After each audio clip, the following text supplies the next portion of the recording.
విష్ణు రూపాయ నమశివాయ. మనం చదివే శ్లోకం ఒకటి ఉంది, వందే శంభుముమాపతిం సురగురుం వందే జగత్కారణం అని. అందులో వందే సూర్య శశాంక వన్హి నయనం అని ఉంటుంది కదా.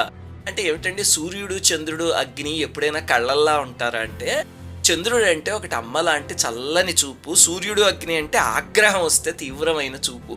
ఈ రెండు చూపులు చూపించే లీలలు పరమేశ్వరుడు త్రిచిరాపల్లిలో చేశాడు. ట్రిచి అంటాం కదా మనం అక్కడ. ఆ సంఘటనలు ఇప్పుడు చెప్పుకుందాం. అక్కడ రత్నావళి అనే ఒక స్త్రీను వాళ్ళ అమ్మ కలిసి ఉండేవారు.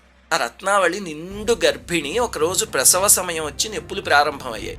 కానీ తీవ్రమైన తుఫాన్, ఆ రోజు కటిక చీకటి. దాంతో తల్లి అమ్మ కావేరీ నదికి అవతలకు వెళ్ళి నేను మంత్రసానిని తీసుకొస్తాను, జాగ్రత్తగా ఉండు అని చెప్పి ఆ తల్లి వెళ్ళింది.